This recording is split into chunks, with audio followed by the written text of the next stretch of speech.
बिस्मिल्लाहिर्रहमानिर्रहीम। अल्हम्दुलिल्लाह कफ़ा व सलामुन अला इबादिहिल्लज़ीना इस्तफ़ा।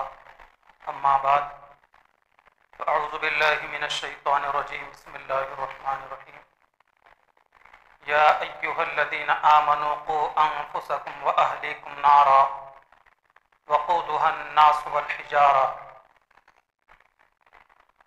वक़ाल रसूलुल्लाहि सल्लल्लाहु अलैहि वसल्लम अल्लिमू औलादकुमुल खैर व अद्दबूहुम औ कमा क़ाल नबी सल्लल्लाहु अलैहि वसल्लम। काबिल एहतराम दीनी भाई और अजीज़ हो, औलाद अल्लाह ताला की बड़ी नियामत है और बड़ी अमानत भी है। अल्लाह ताला इस अमानत और इस नियामत के सही कदर करने की तौफीक अता फरमाए। और नियामतों के ताल्लुक से अल्लाह ताला का ज़ाब्ता है, व इन तउद्दू निअमतल्लाहि ला तुहसूहा, कि लोगों तुम मेरी नियामतों को शुमार करना चाहो तो तुम मेरी नियामतों को शुमार नहीं कर सकते। इस कदर बेशुमार अनगिनत अल्लाह ताला की नियामतें हैं। सुबह से लेकर शाम तक और शाम से लेकर सुबह तक और बचपन से लेकर जवानी तक और जवानी से लेकर बुढ़ापे तक और बुढ़ापे से लेकर जिंदगी के आखिरी शाम तक हम किस कदर अल्लाह ताला की नेमतें इस्तेमाल करते हैं, किस कदर अल्लाह ताला की नेमतें खाते और बरतते हैं। उन तमाम नेमतों में एक बड़ी नेमत औलाद भी है, और जहां ये औलाद नेमत है वहीं पर अल्लाह तबारक व ताला की हमारे पास अमानत भी है। बाज़ लोग औलाद को नेमत समझते हैं, अमानत नहीं समझते, और बाज़ लोग अमानत समझते हैं लेकिन नेमत नहीं समझते। ये दोनों चीजें हैं। और पैगंबर इस्लाम सल्लल्लाहु अलैहि वसल्लम ने औलाद के ताल्लुक से बड़ी अहम हिदायत बयान फरमाई है। इस तरीके से अपने बच्चों की, अपनी बच्चियों की तालीम और तरबियत की जाए कि वो हमारे जिंदगी का खुशबूदार फूल हमारे लिए साबित हो। कि नेक औलाद, अच्छी औलाद माँ बाप के आंखों की ठंडक है, और बुरी औलाद, नाफरमान औलाद, सरकश औलाद माँ बाप के लिए दुनिया में एक किस्म का अजाब है।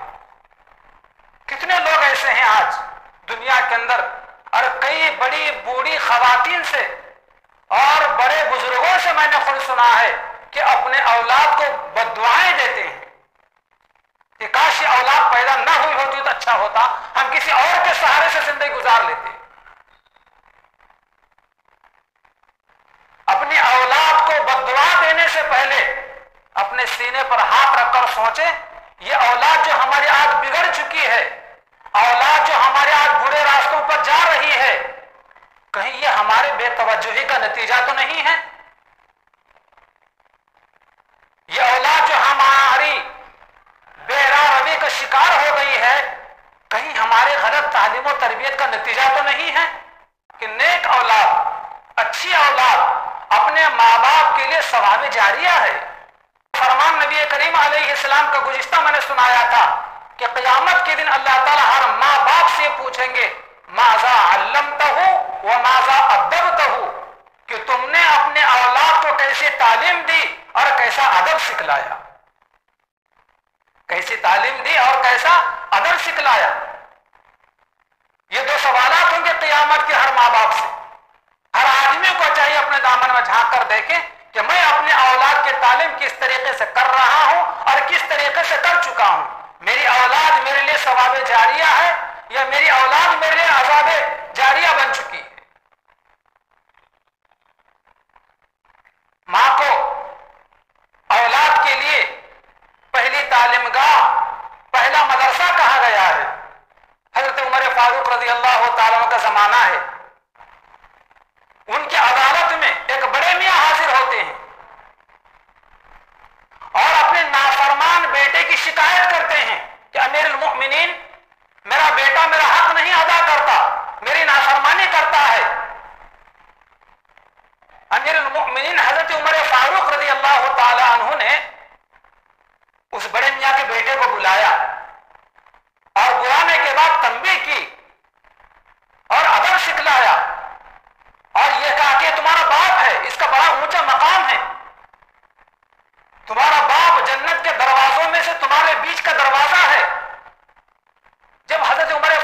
रज़ियल्लाहु ताला अन्हु अपने गुफ्तगू करके खामोश हो गए तो वो बड़े मियाँ का बेटा कहने लगा, अमीरुल मोमिनीन,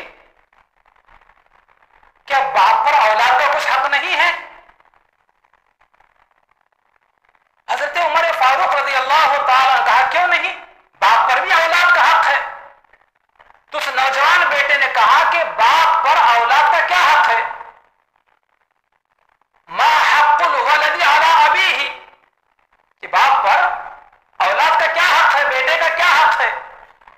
तो हजरत उमर फारूक रज़ियल्लाहु ताला ने 3 हक बतलाए कि बाप पर औलाद के 3 हक हैं। पहला हक बतलाया उमर फारूक रज़ियल्लाहु ताला ने, अन युनतका उम्महु, पहला हक बेटे का औलाद का बाप पर यह है कि तुम उसकी मां को चुनकर लाओ। नक्का युनक्की तनकी के माने तो चुनना, ढूंढना, तलाश करना। यानी नौजवान हो गए हैं हम, शादी की उम्र को पहुंच गए हैं, तो अपने रफीक़े हयात के लिए अपनी बीवी जिसको बना रहे हैं उस बीवी को चुनकर लाएं, तलाश करके लाएं, मुंतखब करके लाएं। जिस लड़की को, जिस औरत को तुम अपनी बीवी बना रहे हो, उसकी गोद तुम्हारे बच्चे के लिए पहला मदरसा है, पहली तालीमगाह है, और वो जैसी होगी वैसा बच्चा उससे मुतासिर होगा, असर लेता जाएगा। तो आज उमूमन शादी से पहले जिन चीजों को देखना चाहिए और जिन चीजों को तलाश करना चाहिए, भाइयों, आज उन चीजों को नहीं देखा जाता। उमूमन जितनी आजकल औरतें रिश्तों के तलाश में यहां वहां जाती हैं अपने बेटों के लिए, बहू लाने के लिए, उमूमन खूबसूरती को मेयार बनाती हैं या उसकी माल दौलत को मेयार बनाती हैं कि क्या दे सकता है वो, कितना दे सकता है। कि मुस्लिम लड़कियां आज मुर्तद हो रही हैं और औरों के साथ और गैरों के साथ राह फरार इख्तियार कर रही हैं और न जाने कहां कहां जाकर अपने जिंदगी का फैसला करवा ले रही हैं। हमारे मुल्क के all India Muslim personal law board के जनरल सेक्रेटरी हजरत मौलाना खालिद सैफुल्लाह रहमानी दामद बरकातहू ने लिखा है कि उसकी 3 वजह है। जो आज हमारी बच्चियां, हमारी लड़कियां जो गैरों के साथ और औरों के साथ जा रही हैं और मुर्तद हो रही हैं और लोगों के साथ में अपनी जिंदगी का फैसला कर ले रही है, उसकी 3 वजह हैं। एक तो यह है कि दीनी तालीम की कमी, पहली बुनियादी वजह दीनी तालीम की कमी, कि हमने अपने बच्चों को बतलाया ही नहीं कि हुकूकुल्लाह क्या है, हुकूकुल इबाद क्या है, इस्लाम किसे कहा जाता है, मुसलमान किसे कहा जाता है, हमने अपनी औलाद को बतलाया ही नहीं। हलाल क्या है, हराम क्या है, और जायज क्या है, नाजायज क्या है, शादी से पहले की जिंदगी कैसी होनी चाहिए और शादी के बाद की जिंदगी कैसी होनी चाहिए, हमने अपने औलाद को बतलाया ही नहीं। कि एक ईमान वाले मर्द के लिए या एक ईमान वाली औरत के लिए ईमान को छोड़ना और किसी बेईमान के साथ में शादी का फैसला कर लेना कितना बड़ा जुर्म, कितना बड़ा पाप और कितनी बड़ी जहन्नम की आग मोल लेना है, हमने बतलाया ही नहीं। बुनियादी वजह यह है कि आज हमने अपने औलाद को बुनियादी इस्लाम की मोटी मोटी तालीमात हमने नहीं दी हैं, जिसकी वजह से आज औलाद अपने जिंदगी का खुद ही फैसला कर रही है। और बतौर खास वो हमारे बुजुर्ग हजरात और जो साहिब औलाद है वो हजरात तवज्जो दें कि अपने औलाद की दिली तालीम की फिक्र करें कि हर एतबार से जायज नाजायज उन्हें बतलाएं, हराम और हलाल उन्हें बतलाएं, इस्लाम बतलाएं उन्हें, जन्नत और जहन्नम बतलाएं उन्हें, कि साफ सुथरी जिंदगी गुजारने वाले के लिए कब्र में कितनी मीठी नींद सोना है ये बतलाएं उन्हें, और दागदार जिंदगी, आयबदार जिंदगी गुजार कर जाने वालों के लिए कब्र में कितना अजाब है उसके लिए बतलाएं हम, जैसे मैंने पिछले जुमा को गुज़िश्ता बतलाया था। मैं ये आज हम नहीं बतला रहे हैं, जिसकी वजह से औलाद अपना फैसला खुद ही कर रही है। क़यामत के दिन ऐसे माँ बाप जिन्होंने अपने औलाद की फिक्र नहीं की, तालीम और तरबियत सही नहीं की, अल्लाह की पकड़ से बच नहीं सकते। दूसरी वजह जो आज हमारी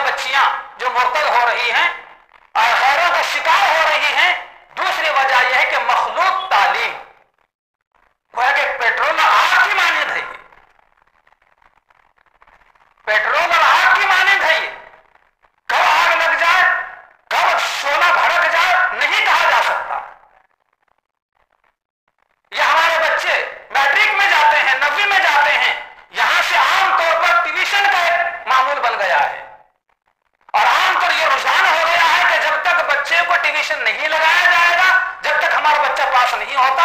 माँ बाप यही समझ रहे हैं और बच्चों ने भी यही फैसला कर लिया है। हालांकि कोई जरूरी नहीं है। अगर स्कूल में सही तालीम दी जाए, सरकारी टीचर्स अगर सही तालीम दे बच्चों को और बच्चे अपने घर आकर सही होमवर्क कर ले तो ट्यूशन की जरूरत ही नहीं है।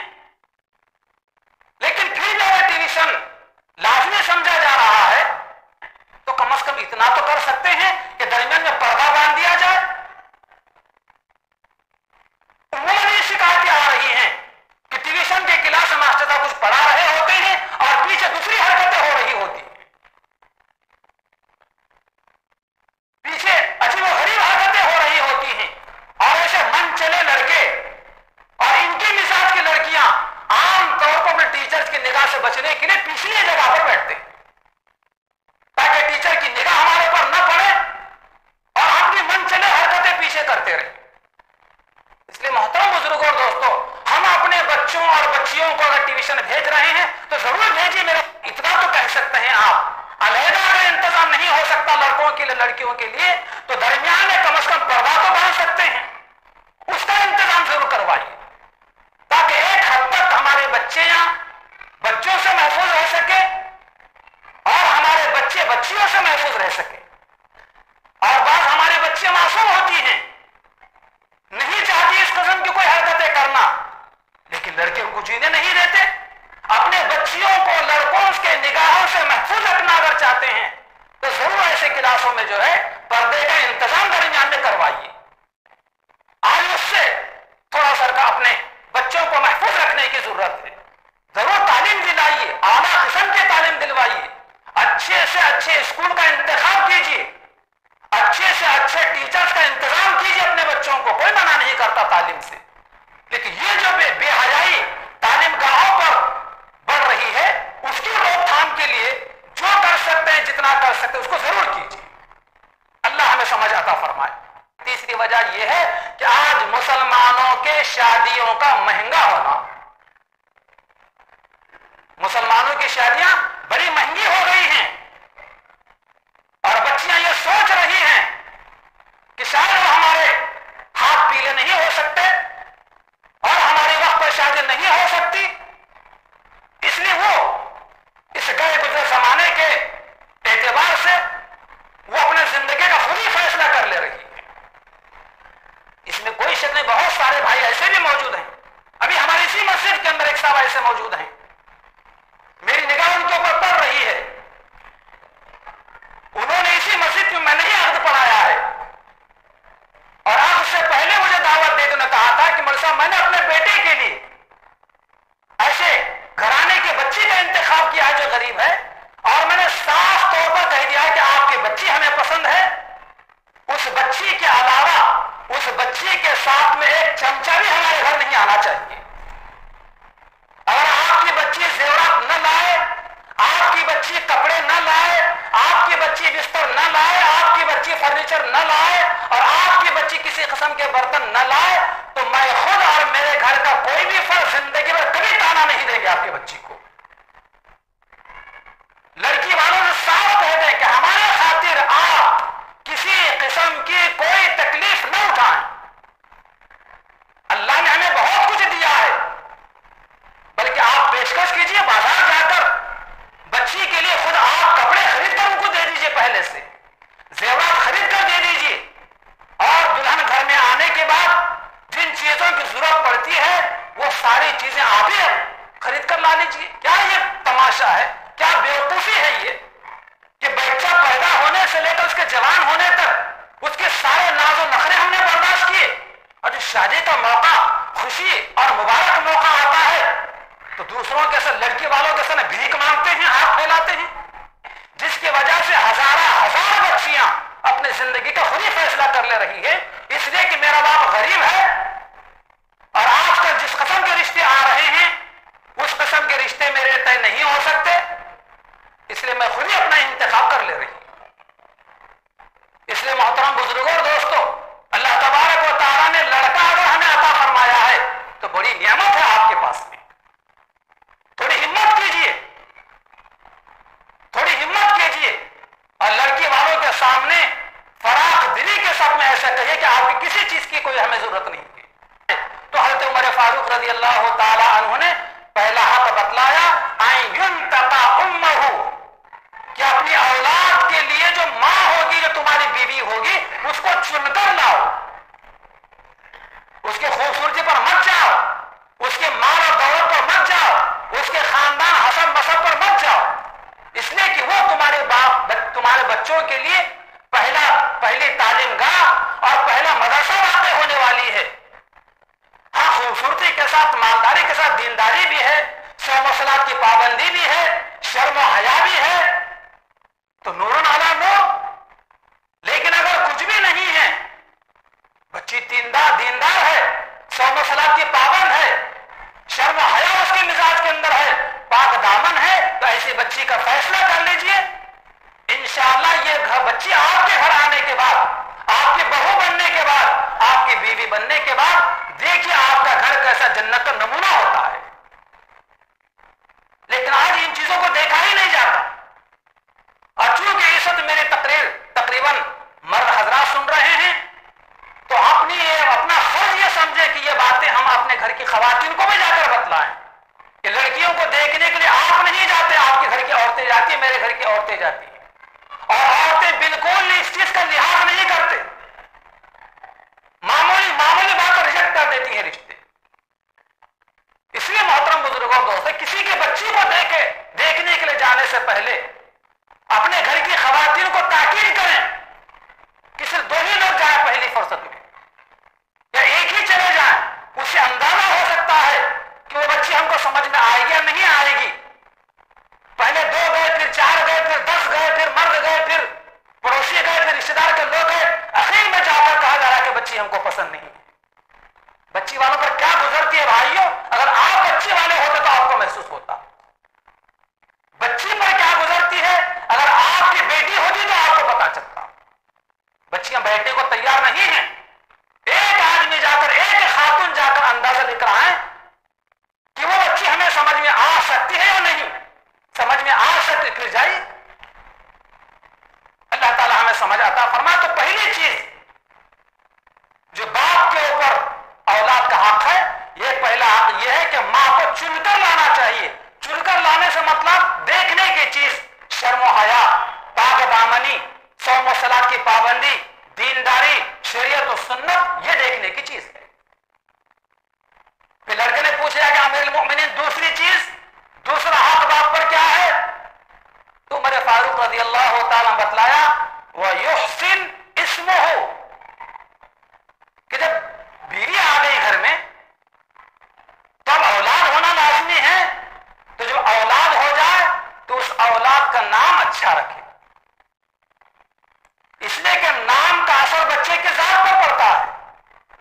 आज 99% लोग मुरव्वज नाम, अच्छे नाम नहीं रख पा रहे, बल्कि नए नाम की तलाश में जा रहे हैं। ऐसा नाम कि उस नाम का बच्चा ना हमारे घर में हो, ना हमारे खानदान में हो, ना हमारे महल्ले में हो, चाहे माना मौसम कहीं भी गारत हो जाए, लेकिन एक नया नाम, एक नया उन्वान।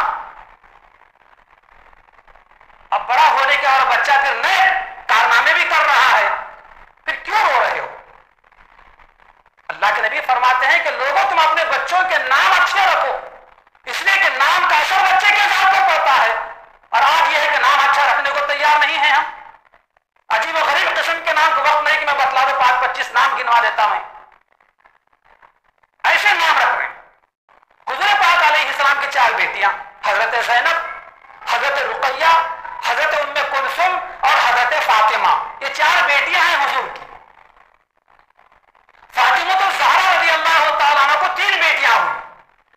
तो जानते हैं आप, फातिमा ने, हुजूर की बेटी ने अपने 3 बेटियों के नाम क्या रखे? हजरत फातिमा ने अपने तीनों बेटियों के नाम अपने बहनों के नाम रखे। एक बेटी का नाम ज़ैनब, दूसरे बेटी का नाम रुक़ैया और तीसरे बेटी का नाम उम्मे कुलसुम। बात बदल गया बस काफी है, कोई अच्छा नाम बताओ। जैसे फरमाया गया कि बच्ची हो गई, मौसा कोई नाम बताइए, आयशा रखिए, नहीं हमारे भाई की बच्ची का नाम है, ये हमारे पड़ोस में बच्ची का नाम है, ये हमारे खानदान में फलां साहब के बच्चे का नाम है, हमारे 5 साल के बच्ची का नाम है। लड़का हो गया, कहा गया कि अच्छा नाम रखिए, जफर रखिए, मुजफ्फर रखिए, राशिद रखिए, अबूजर रखिए, जुबैर रखिए, उस्मान रखिए। नहीं, ये सारे नाम हमारे खानदान में है। अरे भाई, बाप बदल गए बस काफी है ना। अच्छे नामों का इंतखाब आपके दीगर रिश्तेदारों ने अपने बच्चों के लिए किया है, तो आप अब अच्छे नाम का अपने बच्चों के लिए क्यों इंतखाब नहीं करते? अरे एक भोंडा किस्म कोई लफ्ज दिखा, कहीं टीवी पर देख लिया, कहीं इंटरनेट पर देख लिया, कहीं व्हाट्सएप पर देख लिया, कहीं नेट पर देख लिया, वो भोंडा किस्म का जुमला और भोंडा किस्म का जुमला किसी यहूदी का, नसरानी का उठाकर अपने बच्चे का रख दिया गया। अल अमान वल हफीज।